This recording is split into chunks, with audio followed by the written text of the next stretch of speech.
Hello students, welcome back to my channel. आज हम बात करेंगे फोटोसिंथेसिस पार्ट फर्स्ट में पिगमेंट सिस्टम के बारे में। पिगमेंट सिस्टम 2 टाइप के जो है पाए गए हैं क्लोरोप्लास्ट में। क्लोरोप्लास्ट की जब स्टडी हुई तो पिगमेंट सिस्टम देखे गए 2 प्रकार के, पिगमेंट सिस्टम फर्स्ट और पिगमेंट सिस्टम सेकंड। ये जो है संबंधित है किससे? फोटो सिस्टम से, यानी फोटो सिस्टम फर्स्ट और फोटो सिस्टम पीएस फर्स्ट और पीएस सेकंड भी इसको कहते हैं। ये जो है पीएस फर्स्ट या पिगमेंट सिस्टम फर्स्ट या फोटो सिस्टम फर्स्ट एब्जॉर्ब करता है लाइट ऑफ लॉन्गर वेवलेंथ, यानी कि लॉन्गर वेवलेंथ की लाइट को एब्जॉर्ब करता है। दोनों में देखिए क्या डिफरेंस है। जनरल इंट्रोडक्शन में आप देखिए पिगमेंट सिस्टम सेकंड जो है शॉर्टर वेवलेंथ की लाइट को एब्जॉर्ब करता है। इस तरह से पिगमेंट सिस्टम फर्स्ट और सेकंड ये अलग अलग वेवलेंथ की लाइट को एब्जॉर्ब करते हैं। Each pigment system consist of 300 to 400 pigment molecule. प्रत्येक पिगमेंट सिस्टम में 300 से 400 पिगमेंट मॉलिक्यूल पाए जाते हैं। There is present a reaction centre. अब देखिए रिएक्शन सेंटर क्या होता है, यानी ये जो पिगमेंट सिस्टम है, इस पिगमेंट सिस्टम में रिएक्शन सेंटर होता है। स्पेशली क्लोरोफिल ए मॉलिक्यूल होता है जो कि एनर्जी को, जो लाइट एनर्जी है, जैसे ही इन रिएक्शन सेंटर पे गिरेगी या एसेसरी मॉलिक्यूल्स इसके आसपास होंगे, वो लाइट एनर्जी को एब्जॉर्ब करके इस रिएक्शन सेंटर को यानी क्लोरोफिल ए मॉलिक्यूल को दे देंगे और इसके चारों तरफ जो मॉलिक्यूल होंगे वो एसेसरी पिगमेंट्स होंगे जिनको हम एंटीना मॉलिक्यूल्स भी कहते हैं। यानी स्पेशली जो रिएक्शन सेंटर होता है क्लोरोफिल ए मॉलिक्यूल होता है जो कि पिगमेंट सिस्टम फर्स्ट और सेकंड में अलग अलग होता है। पिगमेंट सिस्टम फर्स्ट में P700 होता है और पिगमेंट सिस्टम सेकंड में P680 होता है। इस तरह से रिएक्शन सेंटर होता है, स्पेशली क्लोरोफिल मॉलिक्यूल ए होता है इसमें, जो कि एसेसरी मॉलिक्यूल्स से एनर्जी को एक जगह एकत्रित करके इलेक्ट्रॉन्स को एमिट करने के काम आता है। यहाँ पर रिएक्शन सेंटर ये है क्लोरोफिल मॉलिक्यूल ए, जिसके चारों तरफ एंटीना मॉलिक्यूल्स जिसको हम कहते हैं ये पाए जाते हैं। एसेसरी पिगमेंट्स होते हैं ये एसेसरी पिगमेंट्स होते हैं। जो मेन पिगमेंट होता है वो क्लोरोफिल ए मॉलिक्यूल होता है। Antenna molecules absorb energy and pass it to the reaction centre. Antenna molecules क्या करते हैं, ये जो है एब्जॉर्ब करते हैं एनर्जी को और इस स्पेशल जो मॉलिक्यूल है रिएक्शन सेंटर पे क्लोरोफिल ए मॉलिक्यूल, इसको ये दे देते हैं। इस तरह से यहां से रिएक्शन सेंटर से जो है इलेक्ट्रॉन्स, क्लोरोफिल से इलेक्ट्रॉन्स एमिट होते हैं। Electrons are emitted out from reaction centre and accepted by primary electron acceptors. Electrons जो है रिएक्शन सेंटर से एमिट होते हैं, उत्तेजित होते हैं और इलेक्ट्रॉन एक्सेप्टर्स तक 1 by 1 करके इलेक्ट्रॉन एक्सेप्टर्स में जाएंगे और जैसे इलेक्ट्रॉन एक्सेप्टर्स में जाएंगे इलेक्ट्रॉन्स मूव करने से एनर्जी एमिट होगी, एनर्जी जो है निकलेगी। पिगमेंट सिस्टम फर्स्ट, देखिए पिगमेंट सिस्टम जो फर्स्ट है ये thylakoid membrane in the grana की थाइलेकोइड मेम्ब्रेन में पाया जाता है। अप्रोक्सीमेटली 200 मॉलिक्यूल्स यहाँ पर इस पिगमेंट सिस्टम फर्स्ट में पाए जाते हैं, जिनमें मुख्य है क्लोरोफिल 660, 670, 680, 690 और ये रिएक्शन सेंटर क्लोरोफिल 700 जो मेन पिगमेंट होता है वो ये होता है। इस तरह से ये जो है करीब 200 मॉलिक्यूल्स क्लोरोफिल के यहाँ पर पिगमेंट सिस्टम फर्स्ट में मौजूद होते हैं। 50 मॉलिक्यूल्स कैरोटीनॉइड्स के इसमें पाए जाते हैं। कितने मॉलिक्यूल्स पाए जाते हैं? 50 मॉलिक्यूल्स कैरोटीनॉइड्स के पाए जाते हैं। देखिए पिगमेंट सिस्टम जो फर्स्ट है इसमें रिएक्शन सेंटर है ये क्लोरोफिल, जिसको कहते हैं P700। क्लोरोफिल इसमें 700 मौजूद है और ये जो है इसका मेन रिएक्शन सेंटर होता है। ये जो पिगमेंट मॉलिक्यूल है ये एब्जॉर्ब करते हैं लाइट एनर्जी को, जो फोटॉन्स के रूप में यहां पर लाइट एनर्जी आ रही है पिगमेंट सिस्टम में, ये जो है एब्जॉर्ब करते हैं। एब्जॉर्ब करके जो पिगमेंट सिस्टम फर्स्ट की बात कर रहे हैं हम, पिगमेंट सिस्टम फर्स्ट जो कि साइक्लिक और नॉन साइक्लिक दोनों फास्फोराइलेशन में ये यूज होता है रिएक्शन सेंटर पे। जैसे ही एनर्जी एब्जॉर्ब की जाएगी इस पिगमेंट सिस्टम के द्वारा, ये जो है एक्साइटमेंट कंडीशन में आ जाएगा और इलेक्ट्रॉन्स को उत्तेजित करेगा। इजेक्टेड आउट हो जाएंगे इलेक्ट्रॉन्स और ये इलेक्ट्रॉन्स उत्तेजित अवस्था में आने के बाद फाइनली इलेक्ट्रॉन एक्सेप्टर्स के पास जाएंगे और इलेक्ट्रॉन एक्सेप्टर्स से फाइनली NADP के पास जाएंगे। यानी ये जो क्लोरोफिल मॉलिक्यूल है ये ऑक्सीडाइज्ड स्टेज में आएगा और इलेक्ट्रॉन्स को रिलीज करेगा। इलेक्ट्रॉन्स को रिलीज करेगा और ये इलेक्ट्रॉन्स एक्सेप्टर्स के पास जाते हुए फाइनली किसके पास आएंगे? NADP के पास। NADP के पास आएंगे और NADP को रिड्यूस स्टेज में ला देंगे। किस तरह से? NADP से NADPH प्लस H प्लस। ये क्या होता है? स्ट्रॉन्ग रिडक्टेंट होता है। NADP जो है स्ट्रॉन्ग रिडक्टेंट होता है जो कि डार्क रिएक्शन में CO2 का रिडक्शन करके कार्बोहाइड्रेट में चेंज करेगा। आया समझ में? ये क्या करेगा? NADP से NADPH बनाएगा, स्ट्रॉन्ग रिडक्टेंट होता है, डार्क रिएक्शन में काम आएगा। ये जो है डार्क रिएक्शन में काम आएगा और डार्क रिएक्शन में क्या करेगा? CO2 use in dark reaction CO2 से कार्बोहाइड्रेट फॉर्मेशन करेगा। इस तरह से जो पिगमेंट सिस्टम फर्स्ट है जिसका रिएक्शन सेंटर है P700, रिएक्शन सेंटर है P700, थाइलेकोइड मेम्ब्रेन में पाया जाता है। ग्रेना की जो थाइलेकोइड मेम्ब्रेन होती है इसमें पाया जाता है, उसी के कनेक्ट में होता है स्ट्रोमा रीजन। और इस तरह से ये जो है इसमें रिएक्शन सेंटर ये एब्जॉर्ब करता है फोटोन के रूप में एनर्जी को एब्जॉर्ब करके इलेक्ट्रॉन एक्सेप्टर्स में होते हुए इलेक्ट्रॉन्स मूव करते हैं, फाइनली NADP के पास जाते हैं और NADP से NADPH बनाएंगे जो कि स्ट्रॉन्ग रिडक्टेंट होगा और ये डार्क रिएक्शन में CO2 के रिडक्शन में काम आएगा। तो आप इसको नोट डाउन कर ले। फिर मैं इलेक्ट्रॉन किस तरह से मूव करता है, कैसे जो है रिएक्शन सेंटर से जो है इलेक्ट्रॉन एमिट होते हैं वो प्रोसेस आपको बताऊंगी।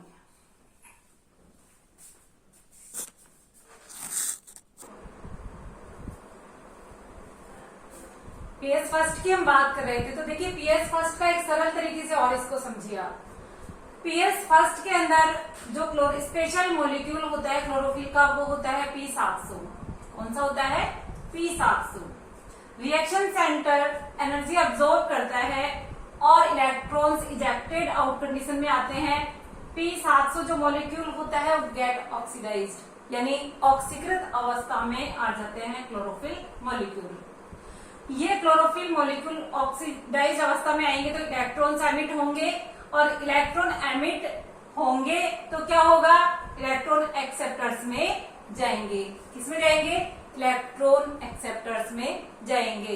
ETS जो सिस्टम है आगे इसके आगे ऑपरेट होगा, वो इलेक्ट्रॉन एक्सेप्टर्स में जो वेरियस इलेक्ट्रॉन एक्सेप्टर्स में जाते हैं तो यहाँ पर इलेक्ट्रॉन ट्रांसपोर्ट सिस्टम चालू हो जाता है इसका और ATP के रूप में एनर्जी यहाँ पर स्टोर होगी। ये इलेक्ट्रॉन एक्सेप्टर्स में आने के बाद ये फाइनली कहाँ पहुंचेंगे? NADP के पास। NADP के पास पहुंच करके उसको रिड्यूस फॉर्म में लाएंगे NADPH plus H plus. NADPH plus H plus जो है स्ट्रॉन्ग रिडक्टेंट होता है और ये जो है डार्क रिएक्शन में CO2 को कार्बोहाइड्रेट में जो है रिड्यूस करता है और इस तरह से PS फर्स्ट साइक्लिक और नॉन साइक्लिक दोनों में पार्टिसिपेट करता है फोटोफॉस्फोराइलेशन में, जिसमें फोटोफॉस्फोराइलेशन में ADP और IP दोनों मिलकर के ATP का फॉर्मेशन करते हैं। आगे जो आपके इसके आगे वाले प्रोसेस है वो मैं आपको बताऊंगी। आप देख लीजिए सबसे पहले कि लाइट रिएक्शन में लाइट के जो फोटोन्स है किस तरह से रिएक्शन सेंटर में जाते हैं। एसेसरी जो पिगमेंट होते हैं वो साइड में ये जो एसेसरी पिगमेंट्स है ये क्या करते हैं? एनर्जी को स्टोर एब्जॉर्ब करके इस रिएक्शन सेंटर को दे देते हैं, एनर्जी को रिएक्शन सेंटर को दे देते हैं और इस तरह से यहाँ पर ये जो रिएक्शन सेंटर है यहाँ से ये ऑक्सीडाइज अवस्था में आ जाएगा, इलेक्ट्रॉन एमिट करेगा और ये प्राइमरी जो इलेक्ट्रॉन एक्सेप्टर्स है यहाँ पर जो है इलेक्ट्रॉन्स मूव करेगा। इस तरह से पिगमेंट सिस्टम फर्स्ट आपने पढ़ा। अब इसको जो है आप नोट डाउन कर लीजिए। पीएस सेकंड मैं आपको इस आगे वाली स्टेज में बताती हूँ। PS second,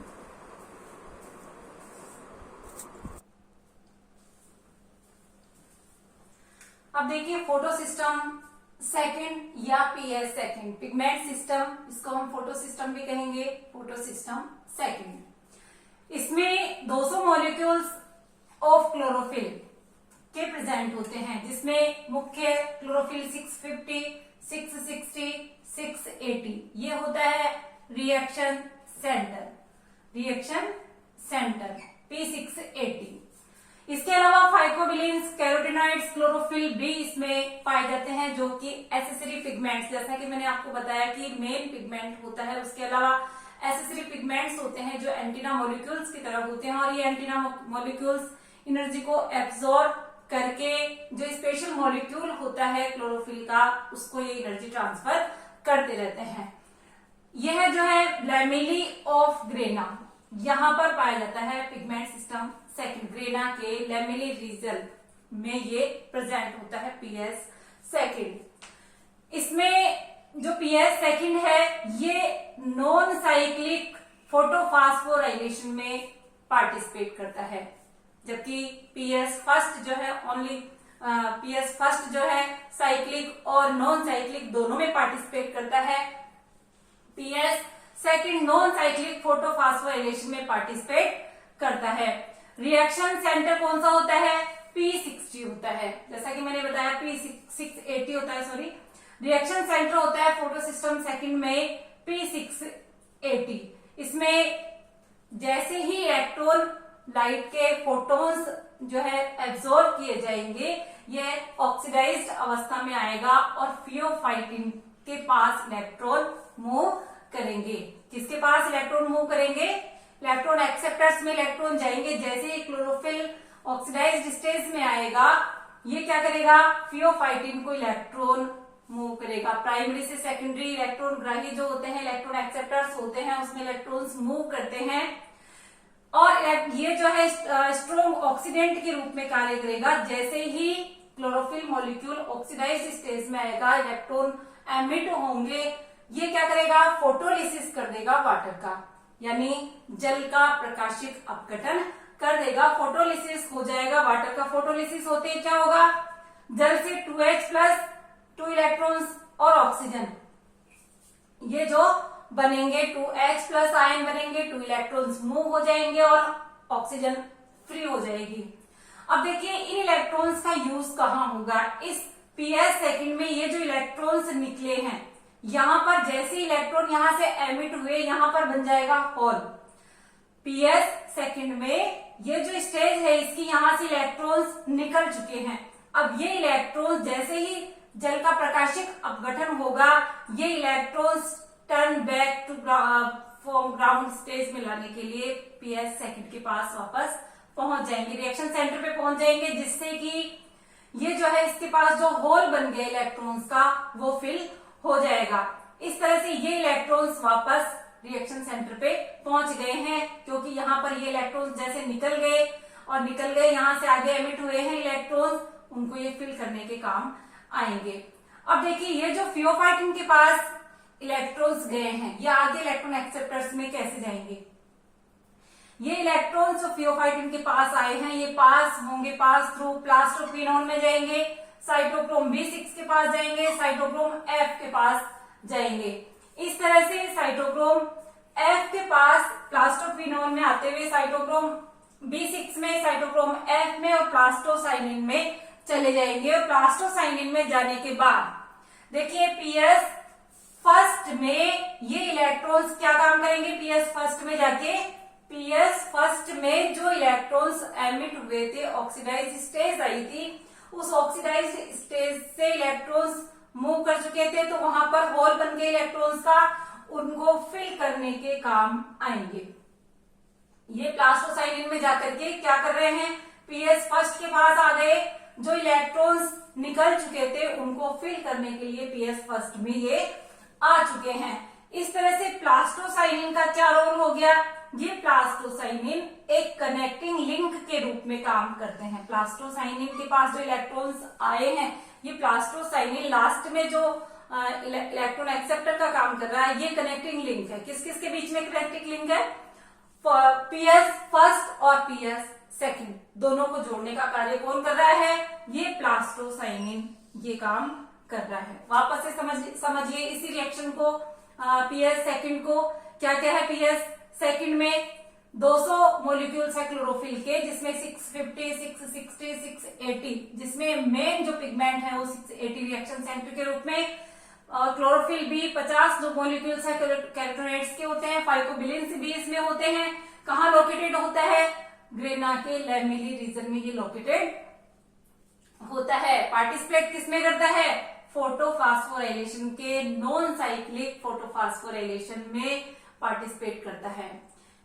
reaction centre P680, यहां से इलेक्ट्रॉन्स एमिट हुए और फियोफाइटिन में इलेक्ट्रॉन्स जाते हैं। अब देखिए ये जैसे एक्साइटेड स्टेज में आ चुका, इलेक्ट्रॉन्स मूव हो चुके, इसके पास इलेक्ट्रॉन्स की यहाँ कमी हो गई, इसको वापस ग्राउंड स्टेट में आना है। ग्राउंड स्टेट में आने के लिए ये क्या है? स्ट्रॉन्ग ऑक्सीडेंट का काम कर रहा है और वाटर का फोटोलिसिस कर देता है।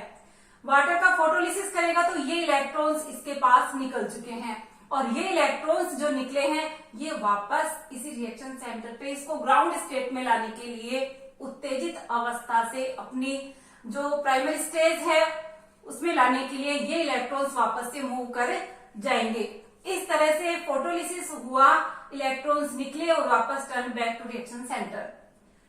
ये जो है इलेक्ट्रॉन्स एमिट हो चुके थे, ये पास होंगे प्लास्टोक्विनोन में, साइटोक्रोम B6 में, साइटोक्रोम F में, प्लास्टोसाइनिन में, और प्लास्टोसाइनिन में इलेक्ट्रॉन्स आने के बाद ये इलेक्ट्रॉन्स पीएस फर्स्ट में आएंगे।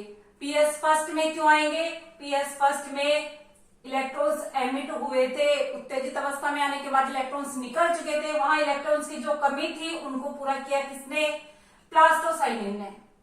तो ये प्लास्टोसाइनिन पीएस फर्स्ट और पीएस सेकंड दोनों के बीच में कनेक्टिंग लिंक का कार्य करता है। तो इस तरह से आपने फोटो सिस्टम फर्स्ट और सेकंड आज आपने पढ़ा। इसके बाद आपके ईटीएस सिस्टम है जिसमें वेरियस इलेक्ट्रॉन एक्सेप्टर्स मौजूद होते हैं और एनर्जी को एक इलेक्ट्रॉन सिस्टम में ट्रांसफर करते हैं। ईटीएस सिस्टम जो इलेक्ट्रॉन ट्रांसपोर्ट सिस्टम है वो जस्ट इसके आगे आपके इलेक्ट्रॉन ट्रांसपोर्ट सिस्टम है जो मैं आपको बताऊंगी। ध्यान से देखते रहिए, आगे इसको नोट डाउन कर ले।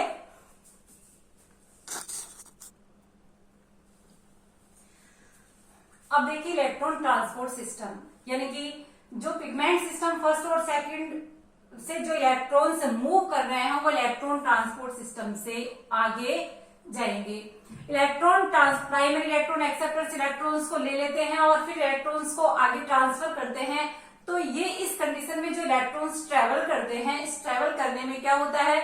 एनर्जी जो है एटीपी के रूप में सिंथेसिस होती है। ATP synthesis takes place in this step where sufficient energy for converting ADP and IP into ATP is available, यानी कि ATP जो फॉर्म होगा सफिशिएंट एनर्जी जैसे ही यहां पर निकलेगी ADP और IP मिलकर के ATP जो है फॉर्म कर लेंगे। इस तरह से ATP का फॉर्म होगा इलेक्ट्रॉन ट्रांसपोर्ट सिस्टम में। Energy release in other step, और जो तरीके से एनर्जी निकली है दूसरे कारणों से वो हीट के रूप में चली जाएगी, यानी कि हीट के रूप में निकल जाएगी। इस तरह से इलेक्ट्रॉन ट्रांसपोर्ट सिस्टम है, इसमें जो है वेरियस इलेक्ट्रॉन एक्सेप्टर्स होते हैं, उनसे इलेक्ट्रॉन्स मूव करते हैं और ADP और IP मिलकर के ATP सिंथेसिस करते हैं, जहां पर्याप्त मात्रा में ऊर्जा निकलती है, और जो अदर स्टेप में एनर्जी निकलती है वो हीट के रूप में निकल जाती है।